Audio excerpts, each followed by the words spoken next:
ಈಗ ಎಲ್ಲರಿಗೆ ಕಾಡೋ ಪ್ರಶ್ನೆ ಒಂದೇ, ನಾವು ಕಲ್ಲಂಗಡಿಯನ್ನು ಸೇವಿಸಬಹುದಾ, ನಮಗೆ ತಿಂದರೆ ಏನಾಗ್ತದೆ ಅಂತ. ಇದರ ಬಗ್ಗೆ ನಾನು ನನಗೆ ತಿಳಿದಿರುವಂತಹ ಕೆಲವು ಟಿಪ್ಸನ್ನು ನಿಮಗೆ ಶೇರ್ ಮಾಡ್ತಾ ಇದ್ದೇನೆ. ನೀವು ಕಲ್ಲಂಗಡಿಯನ್ನು ಮನೆಗೆ ತಂದು ಈ ರೀತಿ ಮಾಡಿದರೆ ಏನು ತೊಂದರೆ ಆಗಲಿಕ್ಕಿಲ್ಲ ಎನ್ನುವುದು ನನ್ನ ಅಭಿಪ್ರಾಯ. ಪವಿಪಲ್ಲವಿ ಯೂಟ್ಯೂಬ್ ಚಾನಲ್ಗೆ ಎಲ್ರಿಗೂ ಸ್ವಾಗತ. ಇವತ್ತೊಂದು ವಿಷಯ ನಿಮ್ಮ ಮುಂದೆ ಶೇರ್ ಅಂತ ಇದ್ದೇನೆ ನಾನು. ಎಲ್ರಿಗೂ ಗೊತ್ತಿರ್ಬೋದು, ಎಲ್ಲ ಕಡೆ ಇದು ಹರಿದಾಡ್ತಿರುವಂತಹ ವಿಷಯವೇ. ಖುಷಿ ವಿಷಯ ಖಂಡಿತವಾಗಿಯೂ ಅಲ್ಲ. ಮೊನ್ನೆ ಒಬ್ಬರು ಒಂದೇ ಫ್ಯಾಮಿಲಿಯಲ್ಲಿ 4 ಮಂದಿ ಸಾವನ್ನಪ್ಪಿರೋ ಬಗ್ಗೆ, ಕಲ್ಲಂಗಡಿ ಹಣ್ಣು ತಿಂದು ಕಲ್ಲಂಗಡಿ ಹಣ್ಣಿನ ಜ್ಯೂಸ್ ಕುಡಿದು 4 ಕೂಡ ಸತ್ತಿದ್ದಾರೆ ಅನ್ನುವಂತಹ ವದಂತಿಗಳು ಕೂಡ ಎಲ್ಲೆಡೆ ಹರಿದಾಡ್ತಿವೆ. ವಿಷಯ ಏನಂದರೆ, ಅವತ್ತು ಅವರ ಮನೆಯಲ್ಲಿ ಒಂದು ಚಿಕ್ಕದಾಗಿ ಪಾರ್ಟಿ ಇತ್ತು. ಎಲ್ಲರೂ ಸಹ ಚಿಕನ್ ಪಲಾವ್ ಕಾಣಬೇಕು, ಹಾಗೆ ಮಟನ್ ಬಿರಿಯಾನಿ ಎಲ್ಲ ತಿಂದು ಎಲ್ಲ ಫ್ರೆಂಡ್ಸ್ ಆಗಿರ್ಬೋದು, ಇಲ್ಲ ಅವರ ರಿಲೇಟಿವ್ ಎಲ್ಲ ಅವರವರ ಮನೆಗೆ ಹೋದ ನಂತರ 1 ಗಂಟೆ ರಾತ್ರಿಗೆ ಇವರು ಕಲ್ಲಂಗಡಿ ಜ್ಯೂಸ್ ಮಾಡಿ ಕುಡಿದಿದ್ದಾರೆ. ಕುಡಿದ ಕೆಲವೇ ಗಂಟೆಗಳಲ್ಲಿ ಅವರಿಗೆ ಫುಡ್ ಪಾಯ್ಸನ್ ಆಗಿ ಹಾಸ್ಪಿಟ್ಲಿಗೆ ಕರ್ಕೊಂಡು ಹೋಗುವ ದಾರಿ ಮಧ್ಯದಲ್ಲಿ ಒಬ್ಬರು ತೀರ್ಕೊಂಡ್ರೆ, ಮತ್ತೆ 3 ಹಾಸ್ಪಿಟ್ಲಲ್ಲಿ ತೀರ್ಕೊಂಡಿದ್ದಾರೆ. ಗಂಡ ಹೆಂಡತಿ ಆಗಿ 2 ಹೆಣ್ಮಕ್ಳು. ಇದರ ಬಗ್ಗೆ ನೋಡ್ಬೋದು. ಈಗ ಕರಾವಳಿಯಲ್ಲಿ, ಈಗ ನಾನಿರೋದು ಮಂಗಳೂರಲ್ಲಿ ಆದರೂ ಎಲ್ಲ ಕಡೆಯೂ ತುಂಬಾ ಸೆಕೆ. ಈ ಸೆಕೆಗೆ ಏನು ಕುಡಿಯುವ ಏನು ತಿನ್ನುವ ಅಂತಲೇ ಆಗ್ತದೆ. ಎಲ್ಲರೂ ಕೂಡ ಫ್ರಿಜ್ ನೀರಿದ್ದರೆ ಐಸ್ ಕ್ರೀಮ್ ಆಗಿರ್ಬೋದು ಎಲ್ಲನೂ. ಹಾಗೆ ಕಲ್ಲಂಗಡಿ ಅನ್ನೋದರಲ್ಲಿ 90% ನೀರಿನಂಶ ಇರೋದ್ರಿಂದ ಎಲ್ಲರೂ ಕೂಡ ಅದನ್ನು ತಿನ್ನುವಂಥದ್ದು, ಜ್ಯೂಸ್ ಮಾಡಿ ಕುಡಿಯುವಂಥದ್ದು ಮಾಡ್ತಿರ್ತಾರೆ. ಆದರೆ ಇಂಥದ್ದೆಲ್ಲ ನ್ಯೂಸ್ ಕೇಳುವಾಗ ಸ್ವಲ್ಪ ಎಲ್ಲರೂ ತಿನ್ನೋದು ಬೇಡವಾ, ಜ್ಯೂಸ್ ಕುಡಿಯೋದು ಬೇಡವಾ ಅಂತಹ ಗೊಂದಲದಲ್ಲಿ ಎಲ್ಲರೂ ಕೂಡ ಇರ್ತಾರೆ. ಈಗ ನಿಜವಾಗಿಯೂ ನನ್ನನ್ನು ಸೇರಿಸಿ ಎಲ್ಲರನ್ನು ಕಾಡೋ ಪ್ರಶ್ನೆ ಒಂದೇ, ಇದು ನಿಜವಾಗಿಯೂ ಕಲ್ಲಂಗಡಿ ಹಣ್ಣು ತಿಂದು ಇವರಿಗೆ ಈ ಥರ ಆಗಿದಾ, ಇಲ್ಲಾಂದರೆ ಬೇರೆ ಏನಾದರೂ ಕಾರಣ ಇರ್ಬೋದಾ, ಯಾವ ಥರ ಇವರಿಗೆ ಫುಡ್ ಪಾಯ್ಸನ್ ಆದ ಕಾರಣ.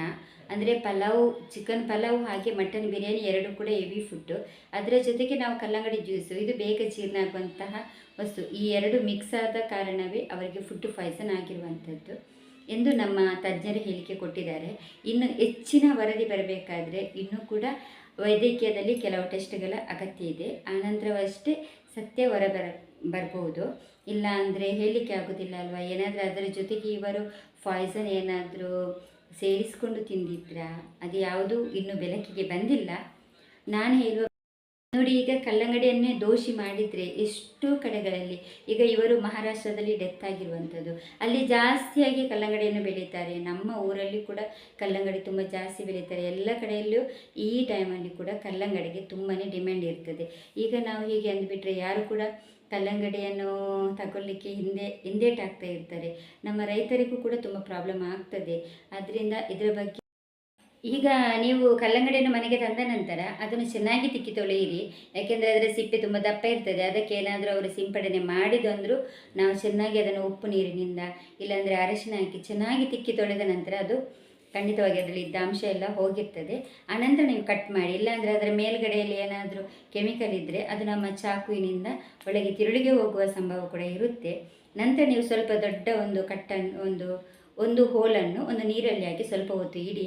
ಅದೇನಾದರೂ ಕಲ್ಲರ್ ಬಿಟ್ಟಿದ್ರೆ ಖಂಡಿತವಾಗಿಯೂ ಅದಕ್ಕೆ ಏನಾದರೂ ಆ್ಯಡ್ ಮಾಡಿದ್ದಾರೆ ಅಂತ ಅರ್ಥ. ಇಲ್ಲ ಅಂದರೆ ಮತ್ತೆ ನೀವು ನೀರಲ್ಲಿ ಹಾಕಲಿಕ್ಕೆ ಆಗಲಿಲ್ಲ ಅಂದರೆ ನೀವು ಟಿಶ್ಯೂ ಪೇಪರಿಂದ ಒತ್ತಿ ತೆಗೀರಿ.